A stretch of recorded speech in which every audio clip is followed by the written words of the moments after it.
जिसको भी कोई क्वेश्चन पूछना हो वो पूछ सकता है। तो स्टार्ट करते हैं। सबसे पहले तो आज की क्लास का सेशन आज अराउंड 40 मिनट्स का सेशन होगा। ठीक है, इसमें ज़्यादा नहीं पढ़ाऊंगा मैं, 1.5 घंटा 1 घंटा 40 मिनट्स के अंदर हम इसको वाइंड अप कर देंगे। तो टाइटल है प्रिंटिंग इन टैली आर्किन। अब बड़े आराम आराम से मैं चलूंगा, कॉपी पेन आप लोगों ने अपने पास रखी ही होगी। ध्यान से सुनना है एक एक चीज को, क्योंकि बहुत ही ज्यादा इंपॉर्टेंट है सब कुछ आज की क्लास में। Let's get started. So printing in Tally आर्किन, टैली आर्किन में प्रिंटिंग ये टाइटल है इस डॉक्यूमेंट का। ये डॉक्यूमेंट मैं आपको शेयर करूंगा, इसमें से पूरा आप रीडिंग कर लेना। बट जस्ट बिकॉज मैं आपको ये शेयर करूंगा डजंट मीन कि आप नोट ना करें, कॉपी पेन लेके रखें। जो भी बात इससे हटके है, कुछ इंपॉर्टेंट है, उसको नोट जरूर करना। ठीक है, तो देखो, ध्यान से सुनना सबके साथ। Printing in tally RP 9, following points support export and print in tally RP 9। मतलब नीचे दिए गए जो पॉइंट्स हैं ये सपोर्ट करते हैं एक्सपोर्ट को और प्रिंट को टैली के अंदर। यानी कि इन पॉइंट्स का इस्तेमाल करके हम एक्सपोर्ट कर सकते हैं और प्रिंट कर सकते हैं टैली में। एक्सपोर्ट और प्रिंट दोनों में डिफरेंस क्या होता है?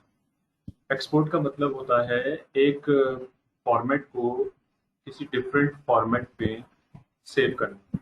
मान लीजिए कोई फाइल है, वो किसी सॉफ्टवेयर में है, और उसको एक अलग रूप देना और सेव करना, that is called export. And उस फाइल को प्रोड्यूस करना हार्ड कॉपी के रूप में, उसको बोलते हैं प्रिंट। तो ये दोनों में डिफरेंस होता है। एक्सपोर्ट कई बार सॉफ्ट कॉपी हो सकती है, बट प्रिंट जो होता है वो हार्ड कॉपी होती है।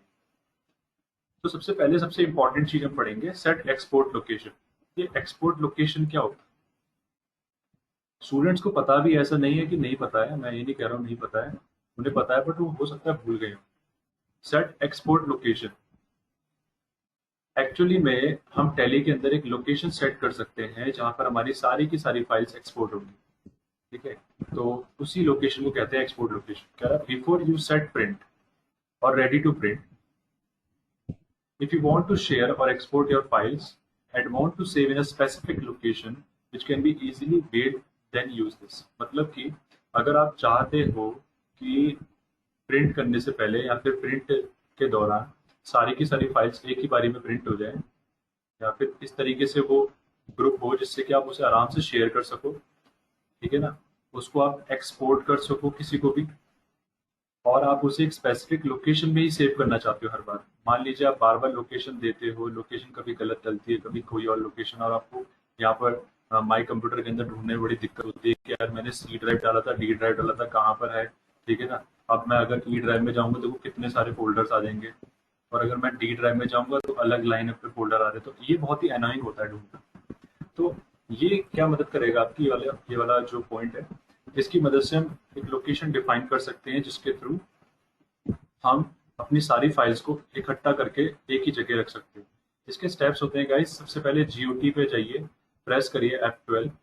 ठीक है, जीओटी यानी कि गेटवे ऑफ टैली, उस पर प्रेस करना है आपको F12। फिर आता है डेटा कॉन्फ़िगरेशन, डेटा कॉन्फ़िगरेशन के अंदर आता है set export location. Set export location के अंदर आप लोकेशन एक सेट कर सकते हो जहां पर आपकी सारी फाइल्स एक्सपोर्ट होगी। तो थ्योरेटिकली मैंने बता दिया, प्रैक्टिकली इसको करते हैं। टैली पे जाइए, ये रही टैली की आपकी कंपनी। मैंने इस पे क्या करा, प्रेस करा F12 कॉन्फ़िगरेशन के लिए, and there is your data configuration. इस वाले बटन पे आप क्लिक करेंगे ऐसे। ठीक है, डेटा कॉन्फ़िगरेशन हमने एंटर दबाया। एंटर प्रेस करने के बाद यहाँ पर आता है location of export files. Location of export files, अब आप यहाँ पर डिफाइन कर सकते हो कि आप अपनी सारी की सारी फाइल्स एक्सपोर्ट करके कहाँ सेव करना चाहते हो। मान लीजिए आपने डिसाइड करा कि मुझे डी ड्राइव के अंदर अपने नाम से फोल्डर बनाना है और विद डेट डालनी है। ठीक है, डी ड्राइव के अंदर अपने नाम से फोल्डर बनाना है और डेट के साथ उस फोल्डर को सेव करना है और उसी के अंदर जाना चाहिए। तो जरा चैट बॉक्स में ये टाइप करो कि वो लोकेशन कैसे दिखेगी। ठीक है, पहला मेरा काम नहीं, पहला आपका काम है। आप लोग मुझे लोकेशन का एड्रेस दिखाइए कि आप लोग कैसे लोकेशन टाइप करेंगे अगर आपको डी ड्राइव के अंदर अपने नाम की कंपनी के फोल्डर के अंदर एक पर्टिकुलर डेट में सारी रिपोर्ट्स एक्सपोर्ट करनी है। तो बताइए क्या करेंगे आप? लोकेशन टाइप करिए जरा चैट बॉक्स में,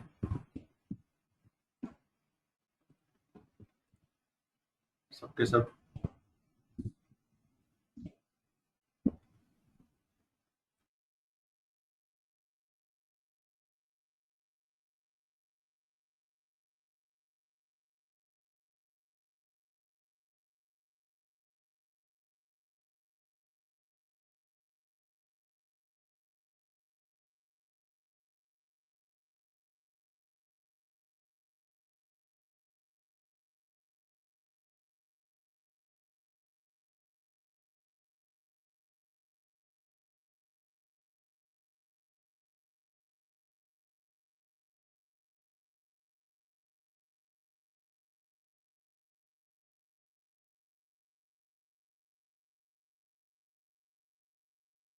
अपने नाम से सेव करना है, ठीक है। मतलब कि डी ड्राइव के अंदर आपकी कंपनी का मतलब सिंपली आपके नाम का फोल्डर हो विद डेट हो। तो एक आंसर मेरे पास आया है। ठीक है, मीनाक्षी ने सही टाइप किया है। एंड आशुतोष सेड पहले सर डी ड्राइव में फोल्डर बना लेंगे, फिर टाइटल पर क्लिक करके कॉपी कर लेंगे, देन पेस्ट किया। ये भी तरीका सही है। आयशा ने कहा D drive Ayesha company backup, that can also be done. तो अभी जैसे कि हमारी एक लोकेशन है ऑलरेडी जहाँ पर मैंने सारी की सारी जीएसटी की फाइल सेव करी है। शायद आपको याद हो, मैंने एक फोल्डर बनाया था माई जीएसटी ट्रेनिंग के नाम से। तो मैंने डिसीजन लिया कि मैं वहीं पे ही अपनी सारी की सारी ये फाइल्स एक्सपोर्ट करना चाहता हूँ। और ये रहा वो फोल्डर माई जीएसटी ट्रेनिंग। इस पर डबल क्लिक करा मैंने। इसमें मेरी जीएसटी की एक्सेल फाइल है जिसके अंदर मैंने सारी एक्सेल की डिटेल्स डाल रखी है, इनवॉइसेस वाली। ये ट्रेनिंग प्रोजेक्ट है, ये बैकअप है, और ये एक पीपीटी है जो मैंने आपको भी सेंड करी थी GST refund and GST payment के ऊपर, जब हमने आईटीसी की क्लास ली थी। उम्मीद है आप लोगों ने अपना होमवर्क कर लिया होगा। अब यहाँ पर हम क्या करेंगे, इस एड्रेस बार पे क्लिक कर देंगे ऐसे। अगर आप चाहते हो कि इसी लोकेशन के अंदर आपकी सारी की सारी फाइल्स एक्सपोर्ट होके आए, तो आप यहाँ पर एड्रेस बार पे क्लिक कर दीजिए और इसे कॉपी कर लीजिए। बट अगर आप चाहते हो कि इसी फोल्डर के अंदर एक फोल्डर बनना चाहिए जहाँ पर इनवॉइसेस सारे के सारे आने चाहिए, तो उसके लिए आप क्या करेंगे, राइट क्लिक करेंगे, यहाँ पर न्यू पे जाएंगे और एक फोल्डर बना लेंगे और लिख देंगे इनवॉइसेस। ध्यान से समझना, आज की क्लास बहुत ज्यादा इंपॉर्टेंट है। इनवॉइसेस पे एंटर करो, फिर दोबारा एंटर करो जिससे कि इनवॉइसेस का फोल्डर खुल जाए। तो देखो, अब हम दिस पीसी डॉक्यूमेंट्स के अंदर माई जीएसटी ट्रेनिंग के अंदर इनवॉइसेस नाम के फोल्डर में, मतलब मैंने क्या किया, मैंने अपनी जीएसटी ट्रेनिंग वाला जो फोल्डर था उसके अंदर बस एक नया फोल्डर बनाया इनवॉइसेस, और यहाँ पर मैंने इस एड्रेस बार पे क्लिक करा ऐसे और इसको कॉपी कर दिया। कॉपी करने के बाद हम क्या कर सकते हैं, यहाँ पर आप टैली पे जाएंगे और यहाँ पर इस लोकेशन पे इसको पेस्ट कर देंगे। इसी के ऊपर कंट्रोल ऑल्ट भी आप तब कर सकते हो। कुछ स्टूडेंट्स कहते हैं कि सर मिटाएं कब और पेस्ट कब करें। तो मिटाना आपको तब होता है जब आपका कर्सर ऐसे टी ड्राइव के ऊपर नहीं दिखा रहा होगा, जैसे अभी हाईलाइट हो रहा है। जब ये टी ड्राइव हाईलाइट हो रहा होगा तब आप इसी के ऊपर पेस्ट कर सकते हो, जिसको हम ओवरराइट बोलते हैं। बट अगर ये ऐसा नहीं दिख रहा तो आपको पूरा मिटाना पड़ेगा स्पेस बार दबा के। तो अभी मैं कर देता हूँ कंट्रोल ऑल्ट वी, क्योंकि अभी ये मेरे को डी ड्राइव एक्टिव दिख रहा था। तो आप ऐसे लोकेशन को पेस्ट करेंगे, then press the enter button, then decide which company you want when Tally is going to start again. तो आप डिफाइन कर सकते हो कौन सी कंपनी स्टार्ट होनी चाहिए। आप यहाँ पर ये भी डिफाइन कर सकते हो कि जब भी टैली स्टार्ट हो कौन सी कंपनी आनी चाहिए हर बार। तो मैंने यहाँ पर NIPS लिखा, this is our company 10069, enter, then end of list, and then इसको सेव कर दीजिए। तो पहला क्वेश्चन हमने पॉइंट सॉल्व कर लिया जिसमें हमने ये पढ़ा सेट एक्सपोर्ट लोकेशन। ठीक है, हमने एक्सपोर्ट लोकेशन सेट करना सीख लिया। टैली हमारा इस टाइम पे फिर अभी रिस्टोर हो रहा है। देन मैंने एजुकेशन मोड पे क्लिक करा and then you can see कि बाय डिफॉल्ट हमारी NIPS वाली कंपनी ओपन। अब क्या होगा, जब भी हम कहीं पे भी एक्सपोर्ट करेंगे तो हमारी लोकेशन वही आएगी। ठीक है, तो जरा अगले पॉइंट पे चलते हैं। पहला पॉइंट सबको समझ में आ गया है। क्वेश्चन नंबर 2 यानी कि पॉइंट नंबर 2, पॉइंट नंबर 2 में कह रहा है सेट लोगो बिफोर प्रिंट। सेट लोगो बहुत ही इंपॉर्टेंट है। लोगो कैसे सेट करते हैं, अगर आपको अपने बिल में लोगो सेट करना है तो आज मैं आपको बताऊंगा लोगो कैसे सेट करते हैं। पर पहले पढ़ लेते हैं लिखा क्या है। If you take care of your brand then you should set a logo to your bill. बहुत ही सिंपल। अगर आपको अपनी ब्रांड की परवाह है तो आप अपने बिल में लोगो जरूर लगाएं। इसके स्टेप्स हैं, गेटवे ऑफ टैली में F11 F1 दबाओ, enable company logo, set location with file. ये बहुत ही इंपॉर्टेंट है, आपको लोकेशन सेट करनी है with file, and that is a crucial task. So करते हैं इसको। पहले मैं टैली में गया, मैं गेटवे ऑफ टैली पे भी हूँ। Then I press F11 button and then I press F1 for the accounting features, and there you can see this is the option enable company logo. You can directly go to this option by just clicking on this no button. आप directly यहाँ पर आ सकते हैं। Enable company लोगो दिख रहा है आप लोग सबको, इस वाले ऑप्शन को आप वाई दबा के एंटर कर लीजिए। जैसे आप एंटर करेंगे तो वो आपसे ये विंडो दिखाए। इस विंडो में पूछेगा आपसे कंपनी का लोगो बताओ, उसकी लोकेशन बताओ, और फिर कह रहा है कि जो फॉर्मेट होना चाहिए आपकी पिक्चर का वो BMP या फिर JPEG फॉर्मेट में होना चाहिए। ये दो फॉर्मेट्स होते हैं पिक्चर के अलग अलग। कह रहा PNG नहीं होना चाहिए, BMP हो या JPEG हो। फाइल का रिकमेंडेड साइज 96 पिक्सल्स हो, उसकी विड्थ 80 पिक्सल्स हाइट हो, मतलब शर्तें देखो इस भाषा की। कह रहा है company logo is printed on specific reports and vouchers only. फिर आपको एक इन्फॉर्मेशन भी दे रहा है कि लोगो कहाँ जाता है, ये नहीं कि हर चीज में लोगो डाल देना है। लोगो आपको केवल स्पेसिफिक रिपोर्ट्स और मेनली वाउचर्स में डालना है। आज मैं आपको बताऊंगा कैसे आप अपने जीएसटी के बिल में लोगो सेट कर सकते हैं। तो अब देखिए चैलेंज क्या है। इसलिए कहते हैं कि सीखना ना, सीखना हमेशा पूरा होता है। आज आपको पता चलेगा कि आपने जो वर्ड एक्सेल जो भी सीखा उसकी पराकाष्ठा क्या है। वाह। चलिए एक्सेल में यहाँ पर मैंने लिखा एनआईपीएस वेबटेक। जब एनआईपीएस वेबटेक आप गूगल में सर्च करेंगे तो चलिए इसकी एक इमेज डाउनलोड करते हैं। इमेजेस पे हम गए। इमेजेस पे जाने के बाद एज यू कैन सी यहाँ पर एक छोटी सी इमेज है ये वाली और एक ये वाली है। देखो इसका फाइल साइज बहुत ज्यादा होगा, मैं भी आपको दिखाता हूँ। मैंने क्लिक किया, ये है एक इमेज। इस पे आप करो राइट क्लिक। राइट क्लिक करके यहाँ पर ऑप्शन आता है सेव इमेज एज, इस पे क्लिक करेंगे हम एक बार। अब इस पे क्लिक करने के बाद आपको क्या करना है, इस इमेज को सेव कर देना है जहाँ पे भी आप इसको सेव करना चाहते हो। जैसे कि मैंने बोला मुझे पिक्चर्स पे सेव करना है और यहाँ पर फाइनल लोगो इसका नाम आ रहा है, तो मैंने यहाँ पे लिख दिया एनआईपीएस लोगो एंड देन एंटर। नीचे आप देख सकते हैं स्टेटस बार में मेरी फाइल डाउनलोड हो चुकी है और ये जेपीजी फॉर्मेट है। जेपीजी का मतलब पता ही है आपको, जेपैक format, joint picture experts group. तो अब हमें क्या करना है, इस पिक्चर को देखते हैं कितना साइज है इसका। तो इस पर क्लिक करेंगे आप, ऐसे ध्यान से देखो मैं कैसे कर रहा हूँ। एरो पे क्लिक किया मैंने, show in folder. Show in folder में क्लिक करते ही आपको यहाँ पर आपकी पिक्चर दिखेगी, ये है वो photo. Let me zoom it for you. तो एनआईपीएस लोगो इस तरीके से फोटो है। इस पे आप करिए राइट क्लिक। राइट क्लिक करके प्रॉपर्टीज पे जाइए और जाने के बाद जरा उसका साइज देखते हैं। देखो साइज आ रहा है उसका 1.95 MB। दिख रहा है सबको? The size is 1.95 MB.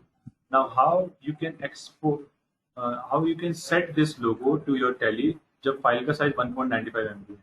चलिए सेट करने की कोशिश करते हैं। मैंने आपको बताया था अभी कि आपको अपनी फाइल जब आप सेट करोगे तो यहाँ पे लिखा हुआ है सेट लोकेशन विद फाइल। ये बहुत ही इंपॉर्टेंट पॉइंट है कि आपको लोकेशन सेट करनी है विद फाइल। यानी कि मान लीजिए लोकेशन आपकी क्या है, सी ड्राइव, यूजर्स, आशीष पुलियाल, पिक्चर्स, ये आपकी लोकेशन है। स्लैश तक आपको रुकना है। फिर उसके बाद आपको पूरा फाइल का नाम डालना है with extension NIPS logo dot JPG, ऐसे करके लिखना होगा आपको। कहाँ पर? जहां पर हमें टैली पे अपनी लोकेशन सेट करनी है। ठीक है, एक एक चीज समझना, एक एक चीज। तो अब चलिए चलते हैं अपनी फाइल के ऊपर। आपको फाइल की प्रॉपर्टीज पे जाकर ये लोकेशन दिखेगी, इस लोकेशन को आप ऐसे सेलेक्ट करो, कंट्रोल के साथ सी दबा के कॉपी करो। कॉपी करने के बाद इसको ऐसे क्लोज कर सकते हो अगर चाहो तो, नहीं तो ओपन अप रहने दो। टैली पे जाओ। टैली पे यहाँ पर आपको लोकेशन ऑफ लोगो पे कंट्रोल ऑल्ट वी कर देना है। ठीक है, अब क्या करना है, एंटर करना है सर? ना, एंटर नहीं करना। यहाँ पर अब आपको स्लैश करके फाइल का नाम लिखना है। फाइल का नाम क्या है, इसीलिए मैंने कहा था इस फाइल के प्रॉपर्टीज को ओपन होने दो। देखो भी ओपन है। फाइल का नाम आपको दिख रहा है NIPS लोगो डॉट जेपीजी। इसको भी सेलेक्ट कर लेते हैं, कंट्रोल के साथ सी दबा के कॉपी कर लेते हैं और ठीक यहाँ पर कर्सर रखना है आपको। अपना कर्सर यहीं पे ब्लिंक होना चाहिए। देखो मेरा कर्सर यही ब्लिंक हो रहा है, दिखाता हूँ एग्जैक्टली यहीं पे मेरा कर्सर भी आएगा। देखो ये कर्सर आ रहा है मेरा, दिख रहा है सबको? ये देखो, अब यहीं पे कंट्रोल ऑल्ट वी करना है। तो आपको दिख रहा होगा कि पूरी की पूरी आपको फाइल की लोकेशन भी डालनी है, फाइल का नाम भी डालना है, तभी टैली पड़ेगा। भाषा जी की शर्तें क्या करें। बट जब मैं एंटर दबाऊंगा तो एंटर दबा के एक एरर आएगा। इस एरर में लिखा हुआ है कि file size exceeds 1 MB। File का जो साइज है वो 1 MB से एक्सीड कर रहा है, यानी कि 1 MB से कम ही होनी चाहिए फाइल का साइज। अब ये कैसे करेंगे, फाइल का साइज 1 MB से कम कैसे करें, ये भी सीखना पड़ेगा आपको। तभी तो कहते हैं कंप्लीट लर्निंग इम्पोर्टेंट। सो इस एरर से बचने के लिए अब आपको दूसरा स्मार्ट स्किल आना चाहिए फटाफट से, कैसे हम इस एरर से बाहर निकले। क्योंकि आपका काम रुक रहा है, आपको पार्टी को बिल देना है और उसमें लोगो चाहिए। तो देखो बहुत ही सिंपल है, बहुत सिंपल। आपको क्या करना है, इस पिक्चर को वर्ड में पेस्ट करना है। ध्यान से सुनना, ध्यान से। अपना MS वर्ड खोलो। MS वर्ड का एक नया डॉक्यूमेंट खोलो ऐसे। उस पिक्चर को यहाँ ले आओ। कैसे लाओगे, बहुत ही सिंपल है, इसमें भी कुछ पूछना है। इस पे आप करो राइट क्लिक, इस पिक्चर के ऊपर करो इसे कॉपी। कॉपी करने के बाद वर्ड में आओ, यहाँ पर इसको कंट्रोल V के साथ पेस्ट कर दो। स्टेप्स हैं स्टेप्स, ठीक है, एक एक चीज समझना। मैंने पहले क्या करा, एनआईपीएस वेबटेक का लोगो डाउनलोड किया जिसका साइज था 1.96 MB। उसके बाद अब मैं इसका साइज कम करने के लिए इसको वर्ड में मैंने पेस्ट कर दिया, या फिर आप ऐसे इंसर्ट रिबन टैब से पिक्चर इंसर्ट कर सकते हो अगर चाहो तो। ठीक है, पिक्चर इंसर्ट करना आपको आता ही है, वर्ड चलाना आपको इतना आता ही है, ठीक है, मुझे इतना बताने की जरूरत नहीं।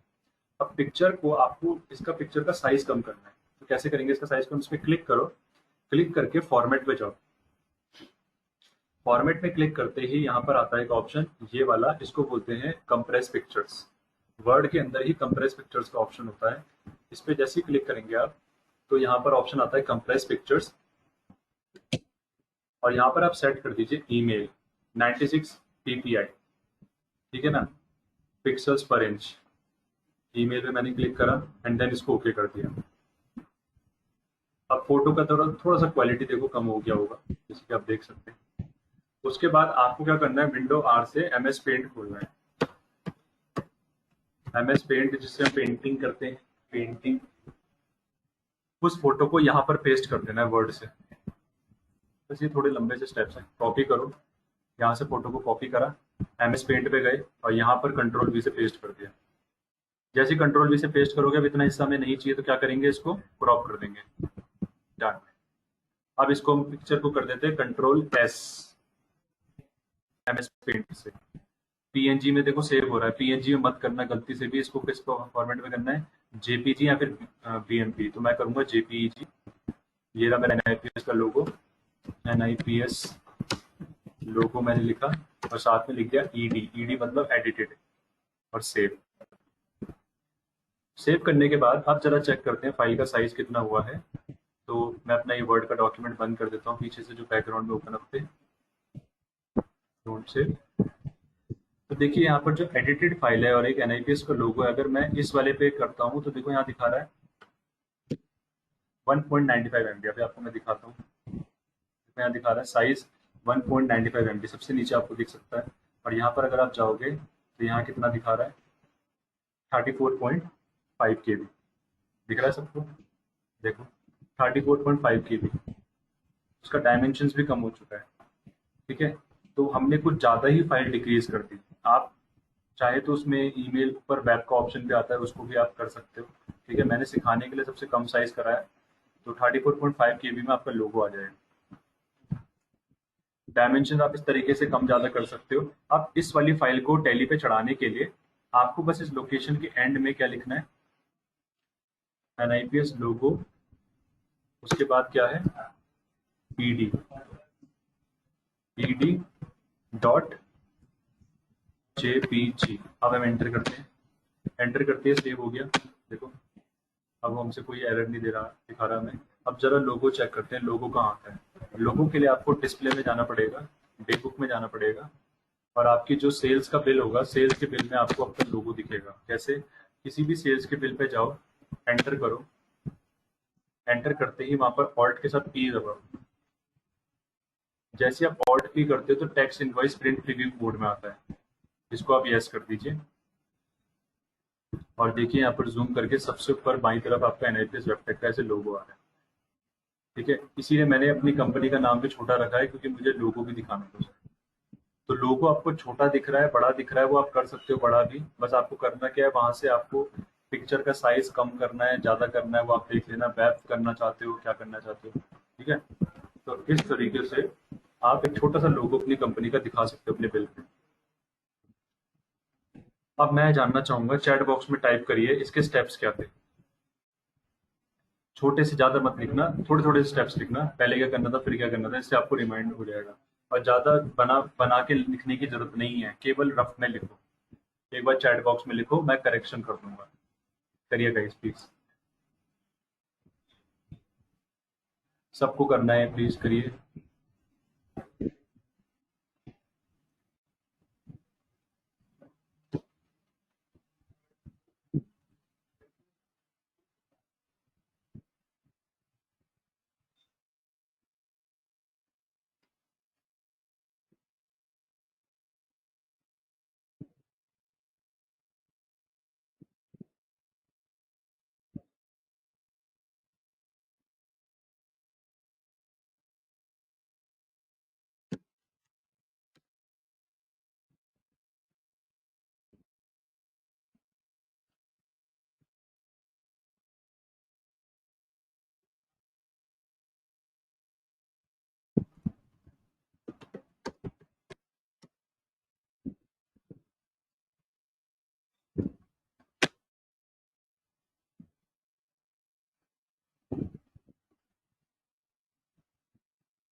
बहुत बढ़िया, बहुत जल्दी लिख लिया। शाबाश शाबाश।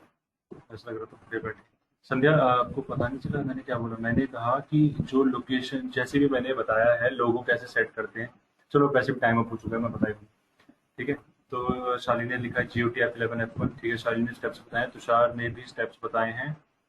लोगों का एड्रेस डाल दो। ठीक है, ममता ने भी स्टेप्स बताए। देन आयशा ने डाउनलोड करने के लिए बताया। ठीक है, वेरी गुड। पेस्ट करो उसे वर्ड में, compress email, minimize for sharing, Windows RMS print, cut extra या पिक्चर। Very good. हाँ, आयशा ने एक चीज और लिखी, कट। आप उसको क्रॉप भी कर सकते हो अगर पिक्चर को चाहो। ठीक है।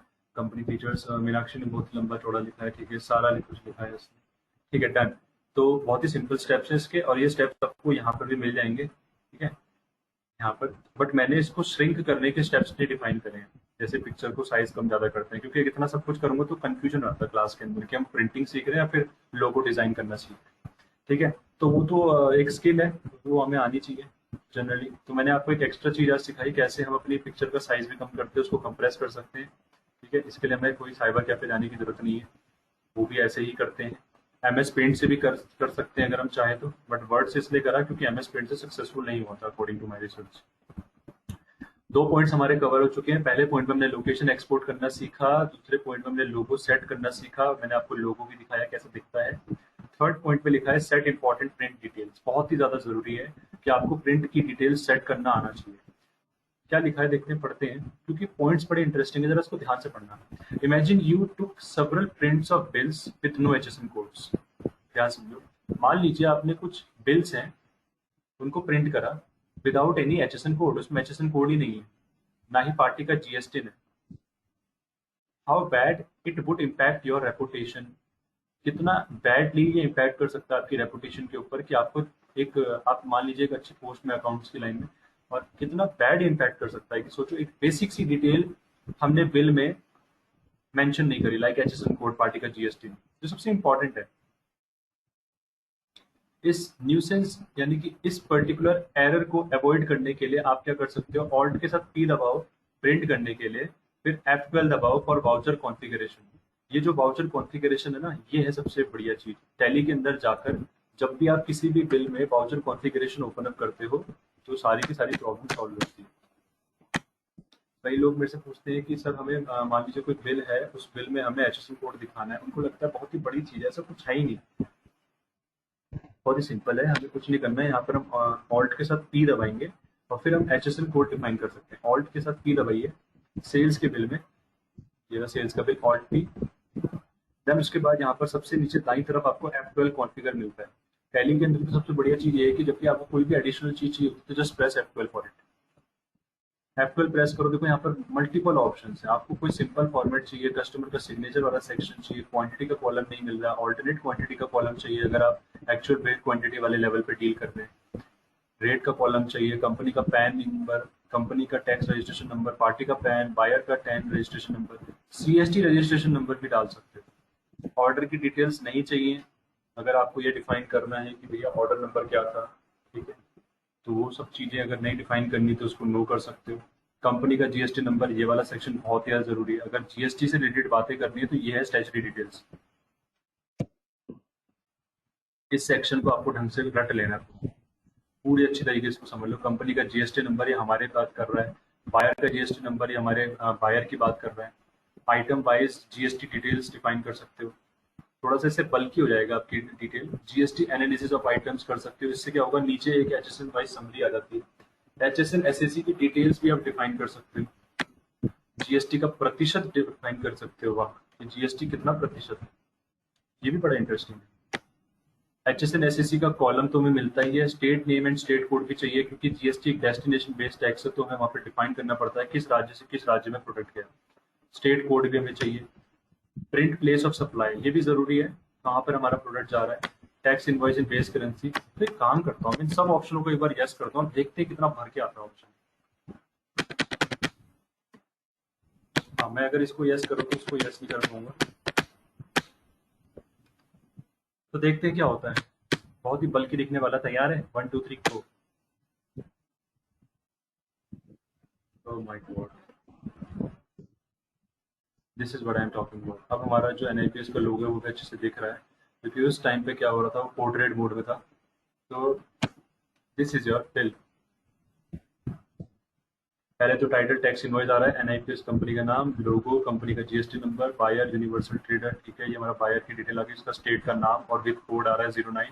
प्लेस ऑफ सप्लाई भी आ रहा है, हमारा इनवॉइस नंबर आ रहा है 3, सप्लायर रेफरेंस नंबर भी आ रहा है, ईवे बिल नंबर आ रहा है, डेटेड आ रहा है, अदर रेफरेंस, उसके बाद description of good, serial number, HSN और एसएससी वाला column, quantity, rate, unit, amount, taxable value का कॉलम देखो अलग आ रहा है, ठीक है, जिस वैल्यू पर टैक्स लगा है उसका कॉलम अलग, सीजीएसटी का रेट अलग, स्टेट टैक्स का रेट अलग, टोटल अमाउंट का सेक्शन अलग, कुछ भी नहीं है, सारे ऑप्शन यस कर दिए तभी तो आए।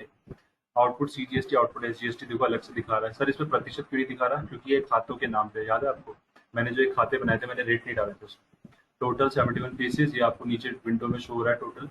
ई and O, errors and omission excepted, मतलब कि अगर कोई भी गलती हो जाए क्षमा करना। अमाउंट चार्जेबल इन वर्ड्स जानबूझ के लिखा जाता है जिससे कि अगर कोई इस अमाउंट के अंदर कंफ्यूज हो रहा है कि ये 2,84,000 नहीं था, 284,000 था, कुछ भी था, गलत अमाउंट इसको समझेगा तो वो इसको इग्नोर नहीं कर पाएगा वर्ड्स में जो लिखा हुआ है। टैक्सेबल वैल्यू देखो यहाँ पर एनालिसिस हमें दिख रहा है, फिर उसके बाद टैक्स अमाउंट इन वर्ड्स। तो ये है जी प्रॉपर जीएसटी का एक बिल जिसके अंदर हमने सारी डिटेल इनेबल करी, तो ऐसा दिखेगा आपको आपका बिल। ये एक लैंडस्केप मोड में आ रहा है। चलिए चलते हैं अगले पॉइंट की तरफ। मजा आ रहा है सबको तो टाइप करो वाई, और अगर मजा नहीं आ रहा तो टाइप करो एन। सच में बता रहा हूँ, अगर नहीं आ रहा मजा तो प्लीज टाइप करना है।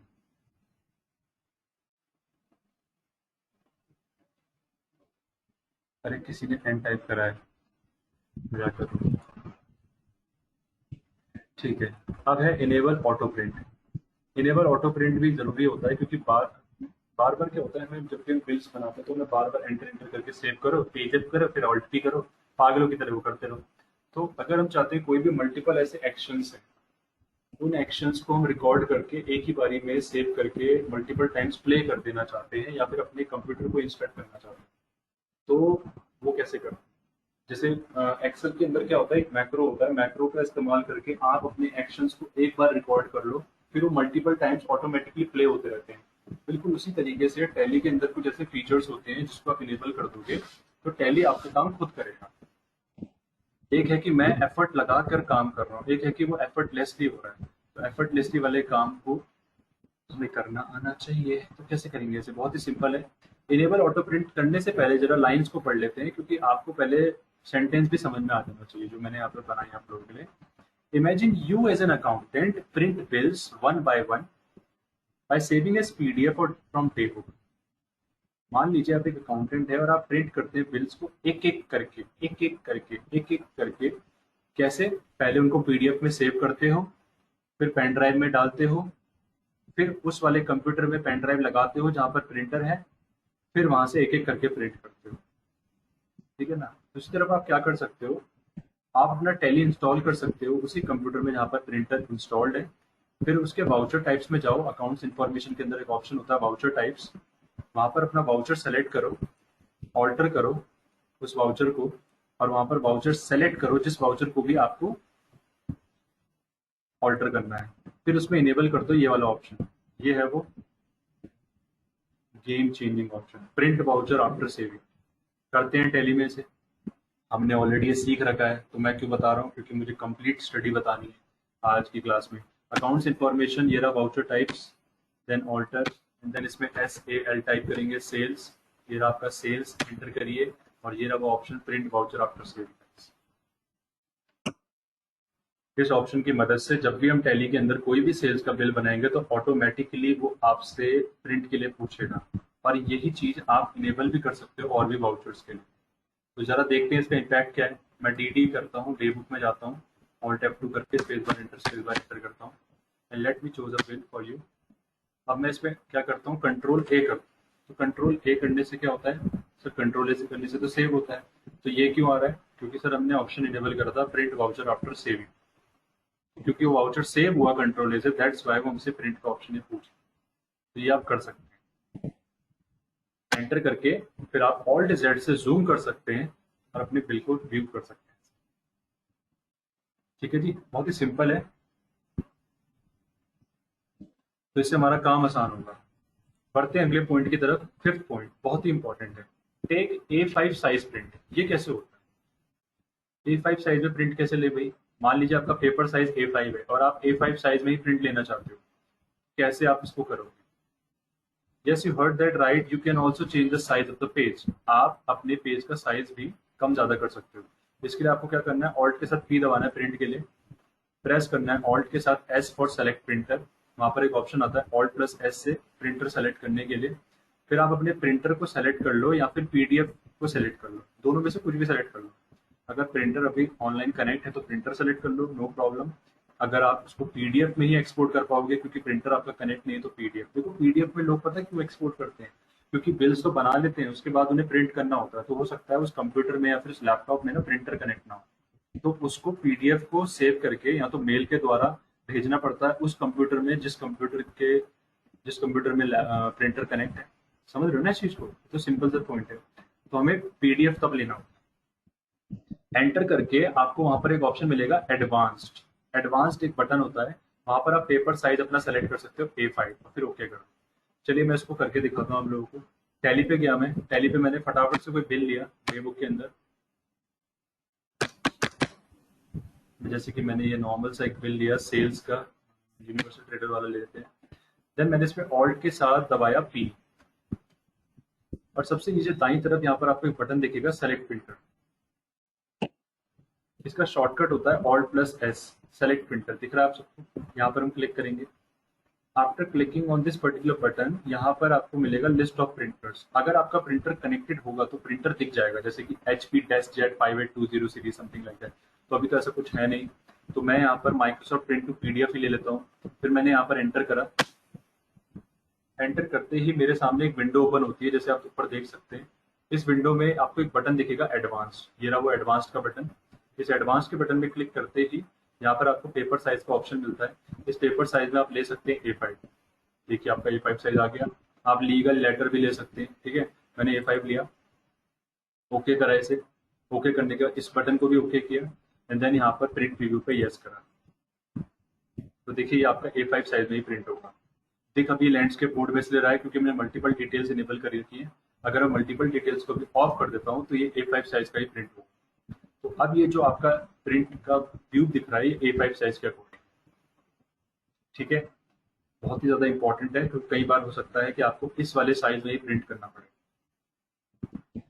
बढ़ते हैं नेक्स्ट ऑप्शन की तरफ। अब है चेंज प्रिंट डायमेंशंस। प्रिंट के डायमेंशंस को कैसे चेंज करें? मान लीजिए आपको मार्जिन वगैरह चेंज करना, ऊपर नीचे मार्जिन को चेंज करना, तो कैसे करें उसे? आपको ऑल्ट के साथ P दबाना है और फिर 2 बार F12 दबाना है। 2 बार F12 दबाने से क्या होता है, प्रिंट के डायमेंशंस वगैरह चेंज कर सकते हैं। Go to Tally for it. Tally में जाएंगे, बहुत ही सिंपल है, हम ऑल्ट P दबाएंगे। 2 बार F12 दबाना है। एक बार F12 इसलिए क्योंकि कॉन्फ़िगर आता है और फिर दोबारा F12 इसलिए क्योंकि यहाँ पे लिखा हुआ है साफ साफ, क्या लिखा हुआ है, press F12 for more options. मैं अपनी मर्जी से नहीं कर रहा हूँ, देखो यहाँ पे लिखा हुआ है इसलिए मेरे को F12 दबाना पड़ रहा है। वो कह रहा और भी ऑप्शन चाहिए तो दबाओ F12। नीचे मैंने दबाया F12, तो यहाँ पर देखो मेरे को मेजरमेंट दिख रही है, दिख रहा है। यहाँ पर आपको हाइट विड्थ आप सेट कर सकते हो। मान लीजिए आपको अपना ना वो साइज रखना है A4। अब A4 साइज में आपको ये नहीं पता हाइट क्या है विड्थ क्या है, तो आप MS वर्ड में आ जाओ। MS वर्ड के लेआउट में जाओ, लेआउट में जाने के बाद यहाँ पर जाओ साइज में और यहाँ पर आपको A4 दिखेगा। A4 में देखो दिखा रहा है 8.27 इंटू 11.69 इंच। यहाँ से आप MS वर्ड का इस्तेमाल करो। तभी मैंने कहा था सारे सॉफ्टवेयर आने चाहिए।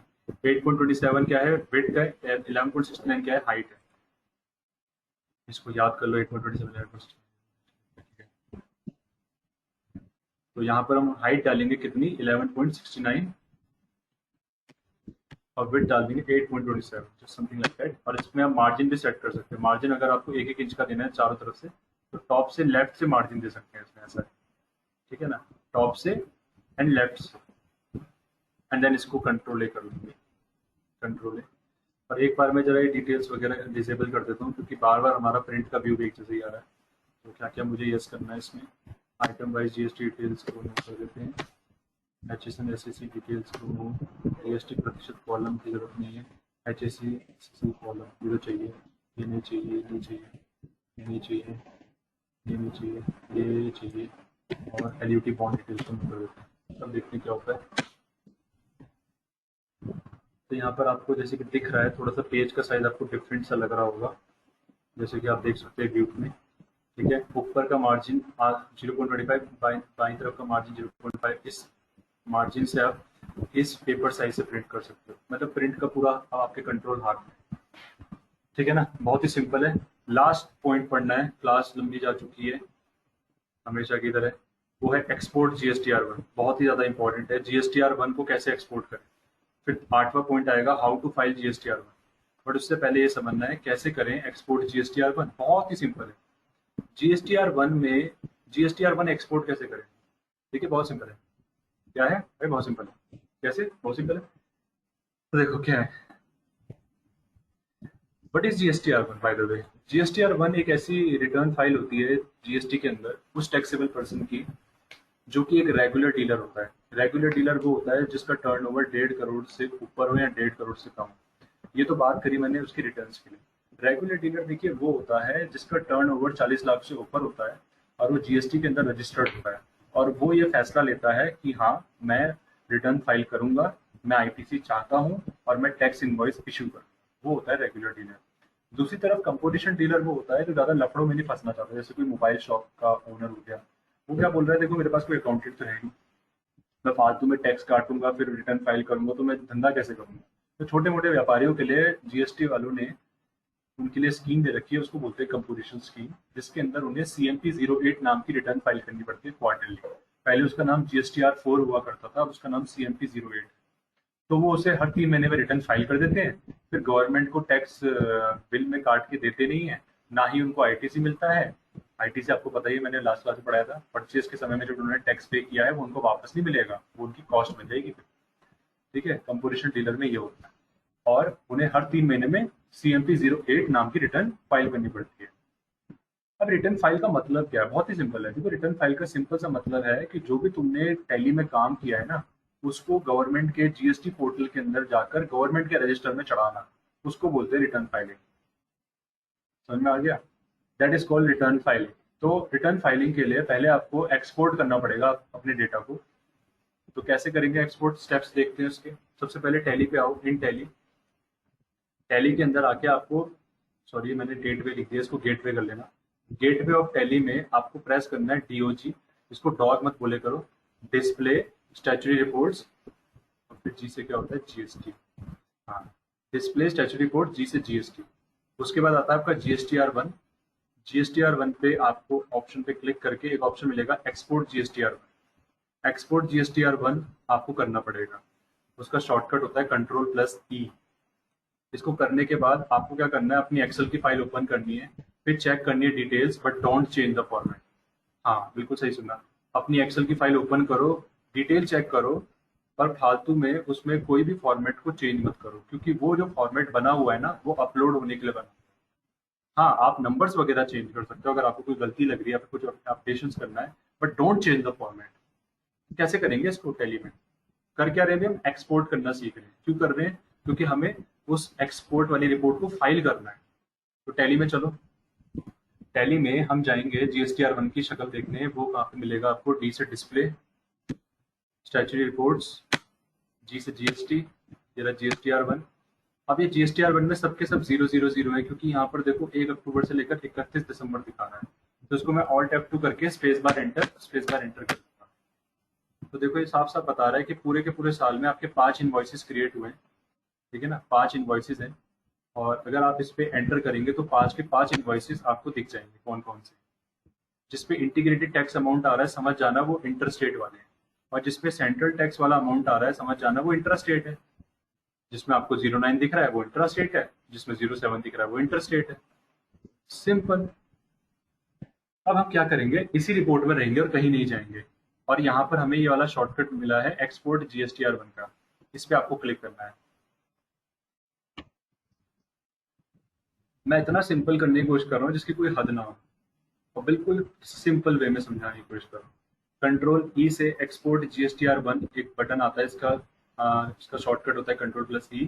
इस बटन पे क्लिक करेंगे, क्लिक करते ही आपको यहाँ पर मिलेगा ऑप्शन एक्सपोर्टिंग GSTR1। जैसे आपको ऑप्शन मिले तो यहाँ पर आपको सेट करना है एक्सेल स्प्रेडशीट। ठीक है, एक्सेल स्प्रेडशीट को सेलेक्ट कर लेना, एंटर करिए, अब आपको वो लोकेशन सेट करनी है जहां पर आपको अपनी सारी की सारी फाइलें, मतलब ये वाली फाइल एक्सपोर्ट करनी है। तो देखो मेरे पास बाय डिफॉल्ट वही लोकेशन आ रही है जहां पर मुझे इस फाइल को एक्सपोर्ट करना है। देखो ये वही लोकेशन है जो मैंने सेट करी थी, याद है आपको डेटा कॉन्फ़िगरेशन से। सी ड्राइव के अंदर user Ashish Kuliyal, document my GST training invoice. तो ये वाला जो लोकेशन है ना, वही लोकेशन आ रही है। ठीक है, तो अब मैं क्या करूंगा, यहाँ पर मैं एक आपको एक और चीज सिखाता हूँ। एंड का बटन मैंने दबाया, मैंने बोला ये मेरा इन्वॉइस तो है ही नहीं, बिकॉज ये मेरा इन्वॉइस नहीं है। तो मैं यहाँ पर बैक स्पेस करके इस इन्वॉइसेस को डिलीट कर दूंगा, ध्यान से देखो, और जस्ट इस स्लैश के आगे लिख दूंगा रिटर्न्स। तो इससे क्या होगा, इसी लोकेशन के अंदर एक रिटर्न्स नाम का फोल्डर भी बन जाएगा और उसके अंदर मेरी फाइल सेव हो जाएगी। ठीक है, इसको करना बहुत अच्छी चीज मैं आपको बता रहा हूँ, आप ऐसे ही लोकेशन चेंज करके फोल्डर्स क्रिएट कर सकते हैं। बहुत सिंपल है, कुछ नहीं किया मैंने, स्लैश करके जो वहां पर वो लिखा था ना इनवॉइसेस, उसको मैंने रिटर्न्स लिख दिया। उससे क्या होगा, अब रिटर्न्स नाम का फोल्डर बनेगा इसी लोकेशन के अंदर और वहां पर मेरी फाइल सेव होगी वाली एक्सेल की। अब आप एंटर करिए। एंटर करने के बाद आपको अजीबोगरीब नाम दिख रहा होगा, पर अजीबोगरीब नाम नहीं है, इसका एक मतलब है। GSTR1 ये मेरा देखो है जीएसटी नंबर, अप्रैल से मार्च 2018-19 फाइनेंशियल ईयर भी दिखा रहा है, और एक्सेल एस का मतलब है मेरी एक्सेल की फाइल है। एंटर करिए, एंटर करिए, एंटर करिए और इसको पूरा सेव कर दीजिए। जैसे आप इसको सेव करेंगे, एक्सपोर्टिंग टू एक्सेल दिखा रहा है GSTR1 एक्सपोर्ट, और लीजिए आपकी GSTR1 की रिपोर्ट एक्सपोर्ट हो गई है टैली से एक्सेल में। इसीलिए मैंने आपको कहा था कि एक्सेल में आपको जीएसटी की सारी फाइल्स बनानी है, जो हमने इन्वॉइसेस वाली बनाई थी, जिसमें मैंने परचेज सेल सब चढ़ाई थी। वो जानबूझ के बनाई थी क्योंकि हमें उसका एंड का रूप भी देखना था बिल्कुल इस तरीके से। तो ये आपको जो दिख रहा है ये आपकी रिटर्न है GSTR1 जो एक्सेल में दिखती है। सबसे पहले आपको इंस्ट्रक्शन पढ़ लेना चाहिए। इंस्ट्रक्शन में फटाफट से आपको बता दूं क्या क्या है। ये सिंपली कह रहा है कि एक ऑफलाइन टूल आपको जेसोन फाइल का डाउनलोड करना पड़ेगा, वो अभी मैं बताऊंगा क्या है, इसमें ज्यादा दिमाग मत लगाओ। नीचे आ जाओ, यहाँ पर ये कह रहा है कि जो एक्सेल की वर्कबुक है ना, ये वर्क करेगी आपकी माइक्रोसॉफ्ट एक्सेल 2003 और लेटर, मतलब उसके बाद। कह रहा है we recommend that you do not modify the data, मैं हम आपसे आशा करते हैं कि आप मॉडिफाई मत करना डेटा बिल्कुल भी, क्योंकि अगर आपने मॉडिफाई कर दिया तो जीएसटी का पोर्टल इसे पढ़ नहीं पाएगा। तीसरे पॉइंट पे कह रहा है सेपरेट एक्सेल वर्कबुक का यूज करें हर महीने की। ये आपको देखो अच्छी राय दे रहा है।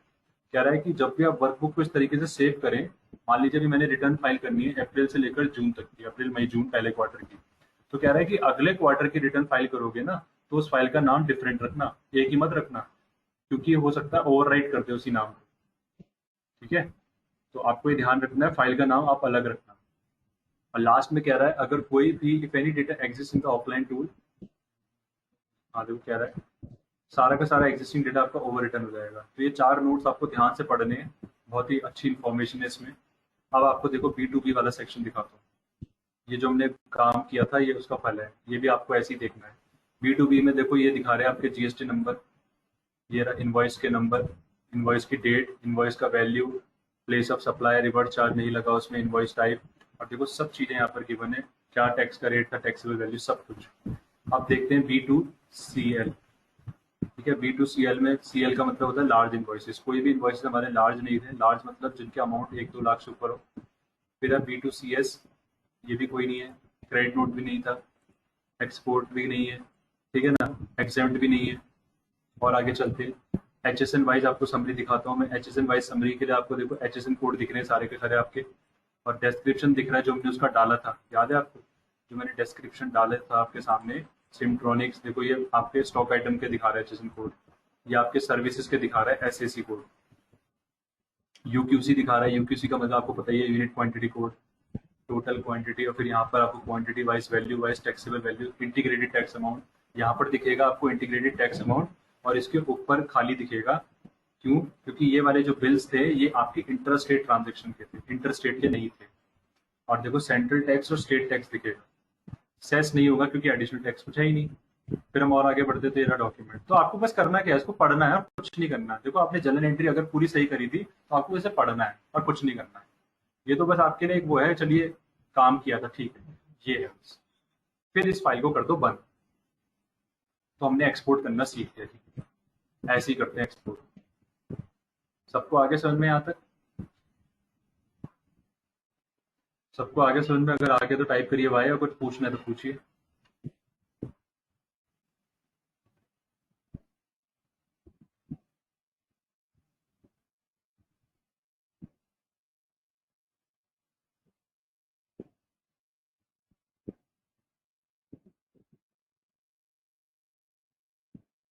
ठीक है, अब है लास्ट पॉइंट। लास्ट पॉइंट के बाद class over. How to file GSTR1। GSTR1 को फाइल कैसे करें, ठीक है, कैसे फाइल करते हैं GSTR1, वो आज सीखते हैं। बहुत ही सिंपल है। करना क्या है, पहले पॉइंट को पढ़ो। कह रहा है जीएसटी पोर्टल में जाओ। जीएसटी पोर्टल का मतलब सिंपली क्या हो गया, पहले क्या होता था, जब हमारा भारत में डिजिटल इंफ्रास्ट्रक्चर नहीं था तो हमें एक खिड़की में जाना पड़ता था, जिस खिड़की के अंदर जाकर हम टैक्स जमा करते थे, या फिर सिंपली किसी पर्सन से मिलते थे, उसको टैक्स दे देते थे। बट अब क्या हो गया, सब चीजें डिजिटाइजेशन के साथ हो गई है, डिजिटल हो गई है, इसलिए पोर्टल बन चुके हैं हर चीजों के। जीएसटी पोर्टल में जाना है, यानी कि जीएसटी की वेबसाइट में, उसमें एक ऑप्शन आएगा download the offline utility tool. उस यूटिलिटी टूल को डाउनलोड करके इंस्टॉल कर लो। होता क्या है वो यूटिलिटी टूल, बस यूटिलिटी का मतलब होता है मदद। तो वो एक सॉफ्टवेयर होता है जो आपकी मदद करेगा रिटर्न फाइल करने में। उस सॉफ्टवेयर को इंस्टॉल करने के बाद ओपन कर दो। ओपन करने के बाद उसमें अपना जीएसटी नंबर डालो। ईयर सेलेक्ट करो कि किस साल की तुम रिटर्न फाइल कर रहे हो। फिर उसका पीरियड सेट करो, कौन से पीरियड की रिटर्न फाइल कर रहे हो। ईयर का मतलब तो हो गया 2016-17, 2017-18, 18-19-20 के जो भी है। पीरियड का मतलब हो गया कौन से महीने की रिटर्न फाइल कर रहे हो। मान लीजिए आप अप्रैल की कर रहे हो, मई की कर रहे हो, जून की कर रहे हो, या फिर क्वार्टरली कर रहे हो। अब उसके बाद एक ऑप्शन आएगा इंपोर्ट एक्सेल फाइल। उस बटन पे क्लिक करके एक्सेल फाइल को इंपोर्ट कर लो। वो एक्सेल फाइल जो आपने अभी अभी ऊपर एक्सपोर्ट करी थी, जो आपकी सेव है आपकी लोकेशन में, उस एक्सेल फाइल को सेलेक्ट कर लीजिए। सॉरी सर, क्या हो गया, एक्सेल फाइल को सेलेक्ट करके व्यू करिए समरी। और समरी से आपको पता चल जाएगा कि आपका टैक्स अमाउंट प्रॉपर है या नहीं है। फिर अपनी जेसोन फाइल को डाउनलोड करिए और उसको अपलोड कर दीजिए जीएसटी के पोर्टल में जाकर। जीएसटी का पोर्टल बहुत ही सेंसिटिव होता है, इसमें आपको पार्टी का जीएसटी नंबर चाहिए, उसका पासवर्ड चाहिए, तभी आप उसको अपलोड कर पाएंगे। तो अब क्या करना है हमें, इसको करते हैं टेली कहाँ से, पोर्टल से। पहले हमें पोर्टल पे जाना है। पोर्टल पे जाने के लिए जो आपको टाइप करना है वो है ये।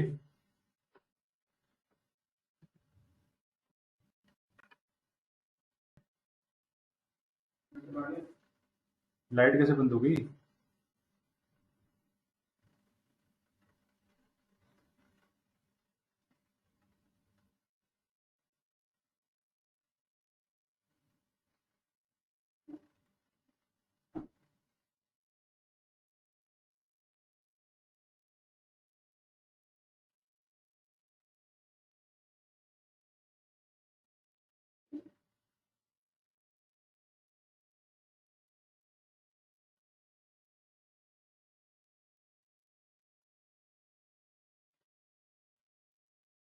Hello hello hello hello hello hello, आवाज आ रही है अब।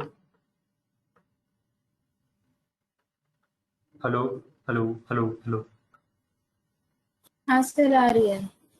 यस सर, यस सर, ठीक है। जहाँ पे भी अटकू बता देना, थोड़ा सा इंटरनेट का प्रॉब्लम है।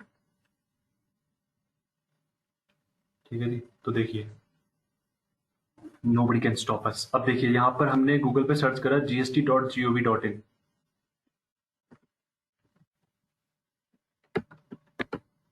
ये पोर्टल एड्रेस है, इस पे आपको एंटर करना है। उसके बाद ध्यान से यहाँ पर आपको एक ऑप्शन मिलेगा डाउनलोड्स। इस डाउनलोड्स के बटन पे क्लिक करो। जैसे क्लिक करोगे ये रहा ऑफलाइन टूल्स। ऑफलाइन टूल्स असल में वो सॉफ्टवेयर्स होते हैं जिनकी मदद से आप बिना इंटरनेट के माध्यम से अपना काम कर सकते हो। जैसे कि आपको रिटर्न फाइल करनी है GSTR11, तो उसका ऑफलाइन टूल है, ठीक है ना। एनुअल रिटर्न्स का ऑफलाइन टूल है, आईटीसी का ऑफलाइन टूल है। तो हमें क्या करना है, हमें तो सिंपली R1 का चाहिए, तो हम यहाँ पर रिटर्न्स ऑफलाइन टूल पे क्लिक करेंगे। इस रिटर्न्स ऑफलाइन टूल पे क्लिक करते ही आपको एक विंडो मिलेगी। उस विंडो में बोलेगा ये रिटर्न्स ऑफलाइन टूल है, उसमें आप पढ़ सकते हो कि download, extract and run the returns offline tool to collate and upload the invoices and other data in offline mode, GSTR1 and GSTR2 form. देखो बता रहा है वो। इसको इस बटन पे क्लिक करके आप डाउनलोड कर लो। डाउनलोड करने के बाद ये बिल्कुल ऐसा दिखेगा जैसे अभी यहाँ दिख रहा है आपको, GST offline tool zip folder में दिखेगा। ठीक है, देख लो बिल्कुल ध्यान से। जिप फोल्डर को आप ऐसे क्लिक करके शो इन फोल्डर करते हो, आपको पता ही है। शो इन फोल्डर करके क्या करते हैं, जिप फोल्डर का राइट क्लिक करके उसे एक्सट्रैक्ट कर देते हैं। मैंने ऑलरेडी एक्सट्रैक्ट कर रखा है, तो मैं आपको जीएसटी ऑफलाइन टूल पे लेके चलता हूँ, वो फोल्डर कौन सा आपको कैसे दिखेगा।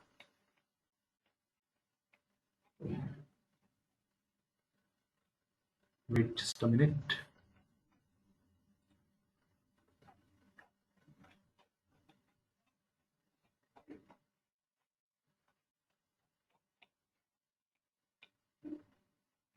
अब आएगा अब आएगा, बहुत सारे डाउनलोड्स हो चुके हैं इसमें।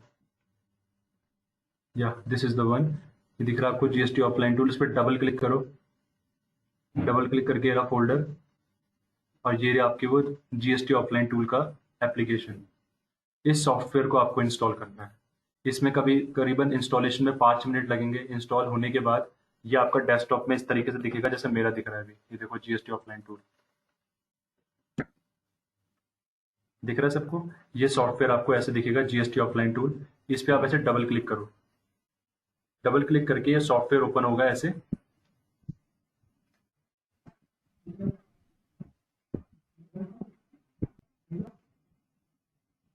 उसके बाद आपको ऑप्शन मिलेगा अपलोड न्यू इनवॉइस और अदर डेटा फॉर रिटर्न। इस पे न्यू पे क्लिक करो और यहाँ पर अपना जीएसटी नंबर डालो। आपका जीएसटी नंबर क्या था, टैली में जाकर देखो। कैसे पता करते अपना जीएसटी नंबर, ये भी हमें आना चाहिए। बहुत ही सिंपल है, F11 F3 दबाओ।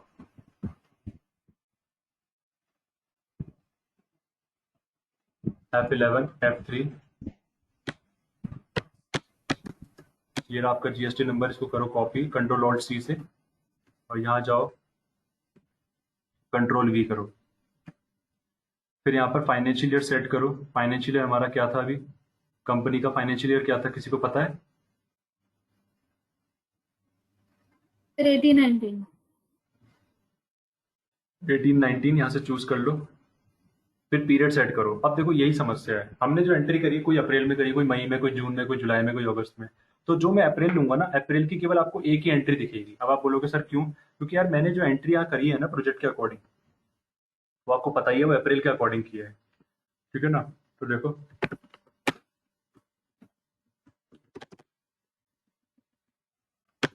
मेरी अप्रैल में केवल एक ही एंट्री है, तो दिखाता हूँ आपको भी।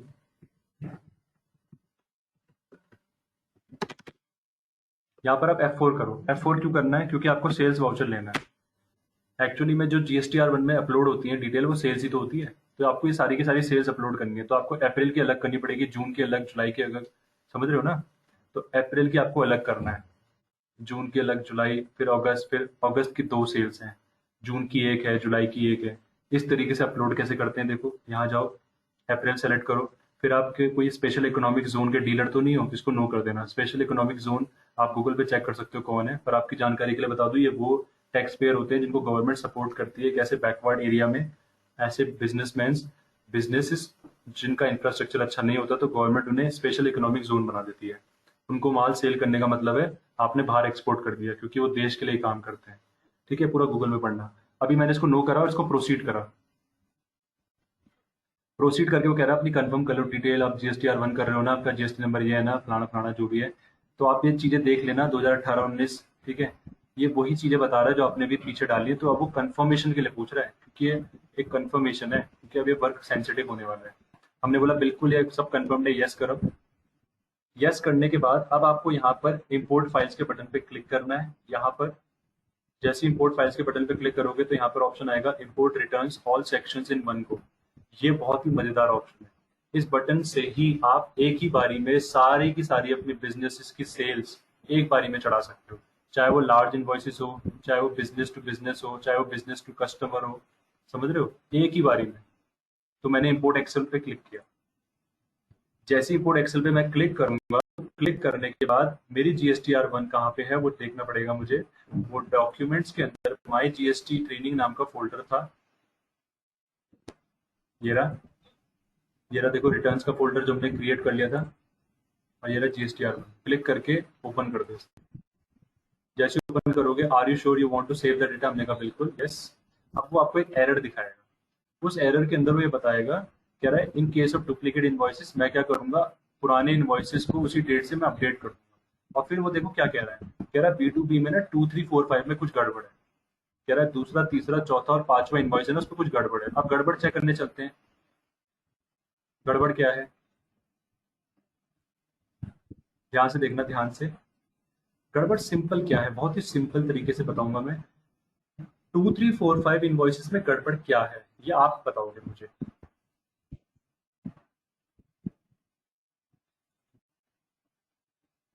ये रहे वो 2345 इनवॉइसेस, दूसरा तीसरा चौथा पांचवा, क्या गड़बड़ है इनमें, कुछ गड़बड़ दिख रही है, कोई बता सकता है? डेट सर, डेट वो अप्रैल की नहीं है ना, वो हाँ, जून जुलाई अगस्त की है। That's my word, that's my word. 2345 समझ में आ रहा है। ये 2345 में गड़बड़ इसलिए है क्योंकि उसने पोर्टल ने क्या पकड़ लिया, इस कॉलम को, और इस कॉलम में उसने देखा कि बंदा तो रिटर्न फाइल कर रहा है अप्रैल की, और सेल इसकी क्यों आ रही है, समझ में आई। इसलिए वो 2345 को एक्सक्लूड कर देगा। कोई बात नहीं, कर ले एक्सक्लूड, मेरा क्या जा रहा है, मैं यहाँ पर इसको ओके कर दूंगा। ओके करने के बाद अब क्या करना है सर, क्या दोबारा इंपोर्ट करना है ना, अब आपको व्यू समरी करनी है। व्यू समरी करने के बाद आपको पता चल जाएगा कि आपका इनवॉइस अपलोड हो चुका है, तो देखो दिखा रहा है 1 अपलोड हो चुका है, और 2250 आपका सीजीएसटी अमाउंट है, और स्टेट वाला टैक्स 2250, देखो दोनों अमाउंट हमारे यहाँ पर आ गई। अब आप बोलोगे सर ये सही है गलत है कैसे पता चलेगा, बहुत सिंपल है। आप यहाँ पर 29,500 इनवॉइस की वैल्यू देख रहे हो, जरा सा आगे बढ़ोगे तो आपकी टैक्सेबल वैल्यू है 29,500 में से जरा घटाना 25,000 कितना आएगा, 4,500, और 4,500 को डिवाइड करो जरा दो से, क्या आएगा निकल के, 2,285 तो आएगा, यानी कि सीजीएसटी एसजीएसटी हमारा इतना इतना रुपये है, और देखो वही आ गया। दोनों इनवॉइस दो, एक इनवॉइस से दोनों के दोनों जो टैक्सेस थे वो देखो अपलोड हो चुके हैं। अब आप क्या कर सकते हो, बैक कर सकते हो, बैक करके अगला महीना ले सकते हो, या फिर इसी फाइल को जनरेट कर सकते हो। मैंने जनरेट फाइल करा, अब यहाँ पर ये देखो जेसोन फाइल का लिंक आ गया, जेसोन फाइल के इस लिंक पे क्लिक करो, और क्लिक करते ही ये फाइल आपकी सेव हो जाएगी। दैट्स इट, बस आपको अब इसे सेव कर देना है, और ये आपकी वो सेंसिटिव फाइल है, इसको आपको अपने पोर्टल में अपलोड करना है, तो हो जाएगी आपकी रिटर्न फाइल अप्रैल की। बहुत ही मजेदार चीज है, मेरे को पर्सनली बताऊं बहुत मजा आया आज पढ़ाने में। आप लोगों का मुझे नहीं पता, मजा आया होगा यार, इसलिए हो सकता है मजा ना आए, बट मैंने बहुत सारी चीजें आज जो बताई मुझे काफी ज्यादा इंटरेस्ट आया उसमें। ठीक है, ज्यादा सिखाने से यही होता है। तो यहाँ पर आप न्यू फोल्डर क्रिएट कर सकते हो, और इसमें डाल सकते हो जेसोन। जेसोन डाला आपने, उस पर डबल क्लिक करो, और यहाँ पर फाइल का नाम कुछ भी लिख सकते हो, जो भी आप रखना चाहो। मैंने ऐसी इसको सेव कर दिया। तो अब ये जो जेसोन फाइल आपकी सेव हो चुकी है, अब आप जीएसटी के पोर्टल में जाकर अपना जो भी जीएसटी नंबर है वो डालो यहाँ पर। आपको लग रहा होगा थोड़े से ज्यादा लंबे ऑप्शन है, पर ऐसे ही करना होता है यार। ठीक है, लॉग इन करना पड़ेगा जीएसटी का पोर्टल एड्रेस डालकर, वहां पे आप रिटर्न फाइल करके इस फाइल को अपलोड कर दो जेसोन की। ऐसे होती है आपकी रिटर्न फाइलिंग। यानी कि जो आपकी मेन जो पॉइंट था, सबसे इंपॉर्टेंट जो चीज थी वो थी जनरल एंट्री। मैंने क्या कहा था आपको, जनरल एंट्री ही सबसे ज्यादा जरूरी है। ठीक है, जितनी भी चीजें हम लोगों ने आपके लिए डिजाइन करी थी कैलकुलेशन वाइज, कैलकुलेशन के लिए मैंने एक्सेल में बोला था काम करने को, जनरल एंट्री मैंने बोला था टैली में कर लो मास्टर, जिससे कि आपकी रिटर्न प्रॉपर पब्लिश हो जाए। तो देखो हो गई ना पब्लिश, अप्रैल की हो गई। ऐसी आपको मई की करनी है। बैक करा मैंने यहाँ से, बैक करा यहाँ से भी, और यहाँ से क्या करेंगे अब हम, बैक करेंगे यहाँ से भी, बैक। क्या करूँ, यहाँ से मुझे मई का टाइप करना है। देखो ऊपर दिखा रहा है अभी अप्रैल, मई कैसे लाए हम यहाँ पे।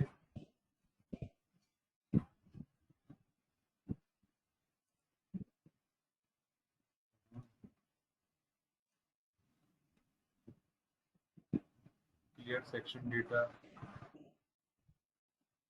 ओके,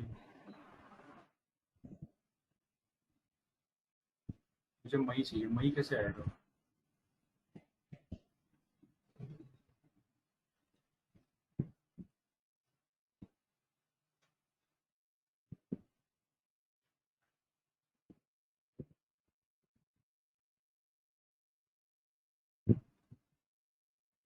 यहाँ से ना, यहाँ से नहीं आएगा, अप्रैल सेलेक्ट हो रखा है तो।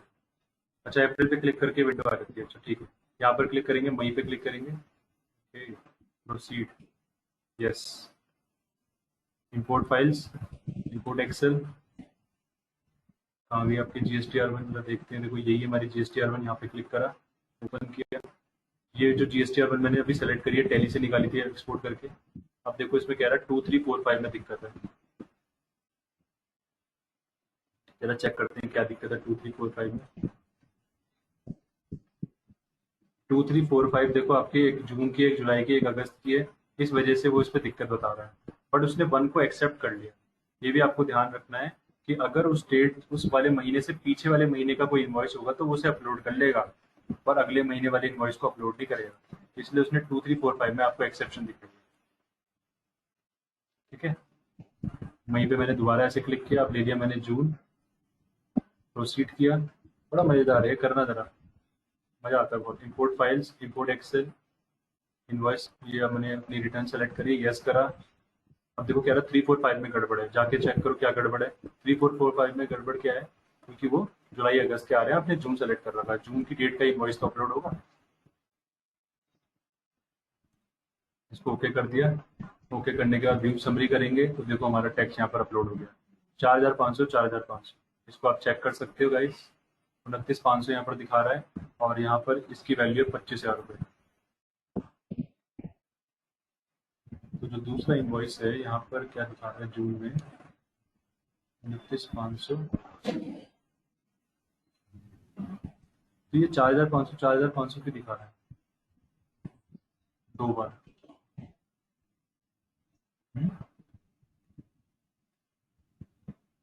अच्छा, क्योंकि 2 इनवॉइसेस दिखा रहा है ना अपलोड होते, क्योंकि 2 इनवॉइसेस हैं। अब आप इस पर क्लिक कर सकते हो ऐसे, तो आपको 2 इनवॉइसेस दिख जाएंगे, एक तो हो गया अप्रैल का जो इससे पहले का था, और दूसरा इनवॉइस हो गया जून का जो आपने अभी भी अपलोड करा, यानी कि टोटल टैक्स वो दिखाया है।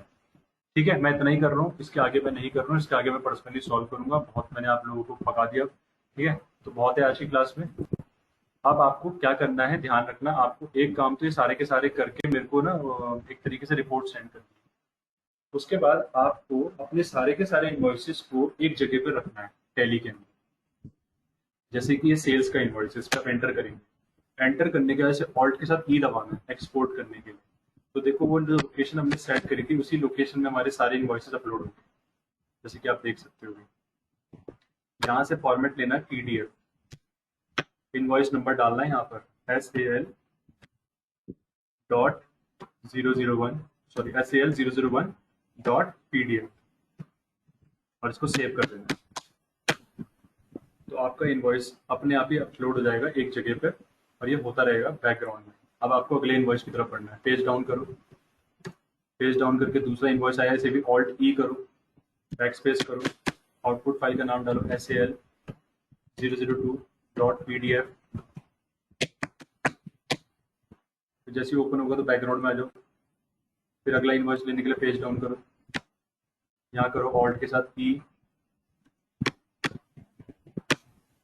पीडीएफ लेने के बाद SAL003। जितनी भी फाइल्स आपकी टैली में बन सकती हैं, जीएसटी के लिए निकल सकती हैं, चाहे वो रिटर्न क्यों ना हो, सबको एक जगह एकत्रित करके आपको उसका प्रिंट रिव्यू शेयर करना है मेल पे, प्रोफेशनली अपना वर्क सेंड करके। ठीक है, और वो फाइल सबकी सब सेंड की जाएंगी सीए सर को। सीए राहुल त्यागी सर उसको देखेंगे, और ये फैसला लिया हमने कि जिसकी फाइल सबसे ज्यादा बेहतरीन होंगी, चाहे वो इन्वॉइसेस टाइप से क्यों ना हो, invoice, logo, each and everything, उसको हम प्राइस देंगे आफ्टर लॉन्ग। एक तो प्राइस हो गया वो टीम वाला, एक प्राइस हो गया ये वाला। ठीक है, तो ध्यान रखना, ये काम आप लोगों को करना है। आज की क्लास बहुत ही ज़्यादा ज़रूरी थी, बहुत अच्छा लगा आप सब ज्वाइन हुए प्रिंटिंग इन टैली RP9 के इस सेशन में। ठीक है, किसी को कोई डाउट है पूछ सकता है, और अगर डाउट नहीं है तो टाइप करिए चैट बॉक्स में एन।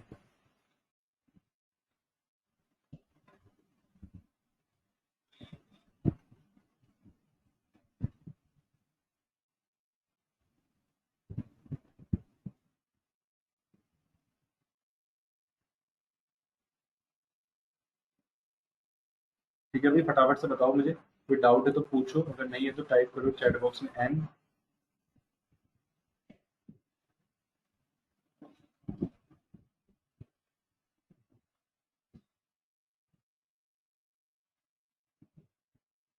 हेलो। हाँ संध्या। Hello sir. सर मेरा ना न्यू रेफरेंस वाला नहीं आ रहा था, कल मैंने किया था। जब टैली हम में उसको रेफरेंस देते हैं ना कि इस तरह। हाँ। सिंपल है, बहुत सिंपल है। बेटा उसके लिए क्या करते हैं, यहाँ पर जैसे कि आप बिल बनाओगे ना कभी भी सेल्स में, तो यहाँ पर आपको F12 करके इस वाले ऑप्शन को नो करना है, use defaults for bill allocations. इस वाले ऑप्शन को देख लो, जब ये वाला ऑप्शन हमारा नो होता है, use defaults for bill allocations, तब आप क्या कर सकते हो, जब आप एंटर करके सबसे नीचे जाओगे तो यहाँ पर आपको एक विंडो दिखेगी ऐसे, ये वाली, यही नहीं आ रही थी ना? सर हाँ हाँ हाँ। तो ये आती है use default for bill allocation. Kanika की भी यही प्रॉब्लम थी, इसको नो करना पड़ता है। और कुछ?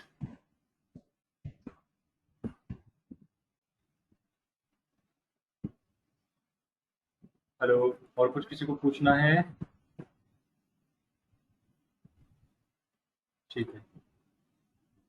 सो अब मैं लास्ट में क्या करूंगा, लास्ट में मैं आपका एक ग्रुप क्रिएट कर दूंगा सबका, ठीक है? जीएसटी NIPS जीएसटी हब ऐसे करके मैं उसका कुछ नाम रखूंगा। उसके अंदर आप सबके सब लोग अपनी अपनी जीएसटी की रिपोर्ट्स डालते रहना, ईच एंड एवरीबॉडी, सबके सब अपनी मतलब भर देना उस ग्रुप को जीएसटी, जितना हो सकता है उतना, ठीक है? और कुछ भी क्वेश्चन पूछना है उसमें बेझिझक पूछना, I will be available for you. And Saturday को आपका डाउट सेशन होगा फाइनल जीएसटी का, और उसके बाद आपके सारे सेशंस हो गए। और सैटरडे की क्लास बहुत ज़्यादा ज़रूरी है, क्योंकि वो फाइनल होगा, उसमें डाउट सेशंस रखेंगे अराउंड, जिसके डाउट्स होंगे वो पूछ सकता है, जिसके डाउट्स नहीं है वो भी सुनेगा, ठीक है? तो सबको अवेलेबल होना है। आज की क्लास मैंने 40 मिनट्स का वादा किया था, बट करते करते करते करते टाइम ज़्यादा हो गया, मैं ज़्यादा टाइम नहीं लूँगा, ठीक है? किसी को कुछ पूछना सर है? क्लास को और आगे बढ़ा दो। क्लास को और आगे बढ़ा दो सर मतलब? क्लास को और आगे बढ़ा दो, मतलब कि सैटरडे के अलावा कोई और सा डे रख लो, क्योंकि इतने तो हमारा हो गए। डाउट सेशन के लिए? हाँ सर, जब हम प्रैक्टिकल कर लेंगे पूरा तभी क्वेश्चन अराइज होंगे। ये बात भी सही है। तो आप लोग मुझे बता दो ग्रुप में सहमति से, ठीक है? आपसी सहमति से डिसाइड कर लो क्या डेट वो रखेंगे, ठीक है? मैं